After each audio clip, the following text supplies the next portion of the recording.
বাংলাদেশের বৈষম্যের প্রসার আজ এমন পর্যায়ে পৌঁছে গেছে যে পলিটেকনিক শিক্ষার্থীরা আজ রাস্তায়। তাদের চোখে আগুন, মুখে প্রতিবাদ আর হৃদয়ে একটাই প্রশ্ন, আমরা কি শুধুই অবহেলার নাম? এই ভিডিওতে আমরা তুলে ধরব ক্রাফট ইনস্ট্রাক্টর আন্দোলনের পেছনের বাস্তবতা, পলিটেকনিক স্টুডেন্টদের উপেক্ষা, বৈষম্য, নিঃশব্দ অপমান আর সামাজিক অবজ্ঞার কারণ, তাদের উচ্চশিক্ষা ও কর্মসংস্থানে প্রতিবন্ধকতা, ডুয়েটকে ঘিরে বৈষম্যের নির্মম বাস্তবতা, সরকারি ও বেসরকারি পলিটেকনিক মিলে শিক্ষার্থীর সংখ্যা কত, সাম্প্রতিক সময়ে কথায় কথায় আন্দোলন হয়েছে, কেন এই দাঙ্গা, উত্তেজনা ও সংঘর্ষ, আর ভবিষ্যতে কি অপেক্ষা করছে এই তরুণদের জন্য। আপনি যদি চান সত্যকে জানতে, বুঝতে এবং ছড়িয়ে দিতে, তাহলে এই ভিডিওটি আপনার জন্য। আর যদি এমন সাহসী ও সত্যভিত্তিক কন্টেন্ট পেতে চান, এখনই চ্যানেলটি সাবস্ক্রাইব করুন। বাংলাদেশে প্রায় 5 লাখেরও বেশি পলিটেকনিক শিক্ষার্থী রয়েছে, সরকারি বেসরকারি মিলিয়ে। তারা কেউ এসেছে গ্রাম থেকে, কেউ শহর থেকে, গার্মেন্টস কর্মীর সন্তান, কেউ বা দিনমজুরের সন্তান। তাদের স্বপ্ন সকলেই ইঞ্জিনিয়ার হবে, নিজের পরিশ্রমে দেশের জন্য কিছু করবে। কিন্তু বাস্তবতা খুব নিষ্ঠুর। 4 বছরের কষ্টের পর তারা দেখতে পায় তাদের জন্য উচ্চশিক্ষার রাস্তা প্রায় বন্ধ। দেশে শত শত বিশ্ববিদ্যালয় থাকলেও পলিটেকনিক শিক্ষার্থীদের জন্য সরকারি স্বীকৃত সুযোগ আছে মাত্র একটি, সেটি হচ্ছে ডুয়েট। প্রতি বছর হাজার হাজার শিক্ষার্থী পাশ করলেও ডুয়েটের সুযোগ পায় মাত্র কয়েকশো জন। আর বাকিদের কি হয় তা কেউ খোঁজ খবর রাখে না। বাকিদের বলা হয়, তোমরা তো শুধু ডিপ্লোমা করেছো, তোমরা বিশ্ববিদ্যালয়ের মতো যোগ্য না। কিন্তু সত্যি কি তাই? এই শিক্ষার্থীরা টানা 4 বছর থিওরি আর প্র্যাকটিক্যাল মিলিয়ে কঠিন প্রশিক্ষণ নেয়।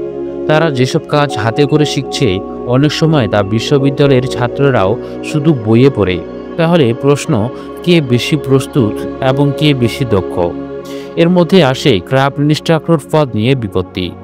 এই পদে নিয়োগের ক্ষেত্রে এমন ব্যক্তিদের নির্বাচন করা হচ্ছে যাদের নেই কোনো ইঞ্জিনিয়ারিং ব্যাকগ্রাউন্ড, অর্থাৎ যারা পলিটেকনিক বিষয়ে কিছু জানে না, তারা শিক্ষার্থীকে পড়াবেন।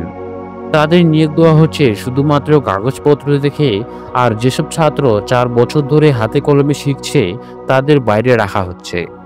এটাই কি ন্যায্যতা? শুধু কুমিল্লা বা চট্টগ্রামে নয়, এই আন্দোলন এখন ছড়িয়ে পড়েছে পুরো দেশ জুড়ে। কুমিল্লায় অন্তত 12 জন আহত হয়েছেন পুলিশের গুলিতে, চট্টগ্রামে আহত হয়েছেন 9 জন। রংপুর, খুলনা, রাজশাহী, বরিশাল এবং কুড়িগ্রাম সহ প্রতিটি জায়গায় ছাত্ররা রাস্তায়। এমনকি ঢাকাতেও উত্তেজনা ছড়িয়েছে, বিশেষ করে বুটেক্স ও পলিটেকনিক শিক্ষার্থীদের মধ্যে অবস্থান তৈরি হচ্ছে উত্তেজনাপূর্ণ। এই উত্তেজনা এখন শুধু শিক্ষার প্রশ্ন নয়, এবং এটা মর্যাদার প্রশ্ন এবং অস্তিত্বের প্রশ্ন।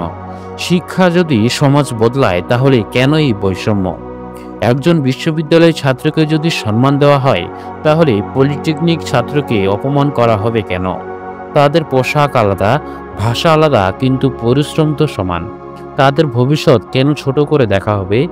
সরকারি চাকরির অনেক পরীক্ষায় এখনও ডিপ্লোমা শিক্ষার্থীদের বসতে দেওয়া হয় না।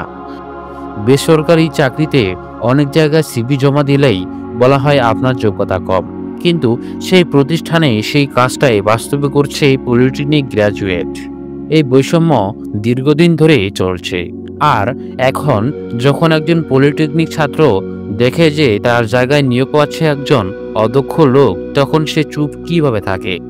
এই যে উত্তেজনা, সংঘর্ষ, তা কোনো হঠাৎ ঘটনা নয়। এটা দীর্ঘ বঞ্চনার জবাব, এটা অন্যায়ের বিরুদ্ধে দাঁড়িয়ে যাওয়ার ডাক। আমরা যদি এখনই এই সংকটের গভীরে না যাই, তাহলে এই প্রজন্ম ভেঙে পড়বে। দেশ হারাবে হাজার হাজার দক্ষ হাত। এই শিক্ষার্থীরা হাল ছেড়ে দেবে।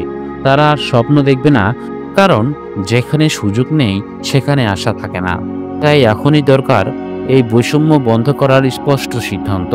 সরকারের উচিত পলিটেকনিক শিক্ষার্থীদের উচ্চশিক্ষার সুযোগ বাড়ানো, চাকরির ক্ষেত্রে আলাদা কোটা বা যোগ্যতার ভিত্তিতে অন্তর্ভুক্ত নিশ্চিত করা, ক্রাফট ইনস্ট্রাক্টর পদে যোগ্যতার মান নির্ধারণ করে পুনরায় প্রক্রিয়া শুরু করা।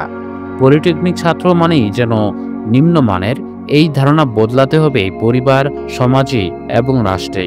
এই শিক্ষার্থীরা শুধু ভবনের ডিজাইন শেখে না, তারা শেখে জীবন গড়তে, বাস্তবতা বুঝতে, হাত দিয়ে দেশ গড়তে। তাদের সম্মান দিলেই শুধু তারা নয়, দেশও উপকৃত হবে। সত্যিকারের পরিবর্তন আনতে হলে আমাদের দাঁড়াতে হবে এই ছাত্রদের পাশে। তাদের আওয়াজ আমাদের কানে পৌঁছেছে, এখন সময় আমাদের আওয়াজ তোলার। এই ভিডিও যদি আপনার মনে প্রশ্ন তোলে, যদি আপনার হৃদয়কে আলোড়ন জাগায়, তবে এটিকে শেয়ার করুন। একটি আওয়াজ থেকে গড়ে উঠতে পারে একটি নতুন ন্যায়বোধের সমাজ। সাবস্ক্রাইব করুন চ্যানেলটি, পাশে থাকুন। আমরা শুধু কথা বলি না, আমরা আওয়াজ তুলি।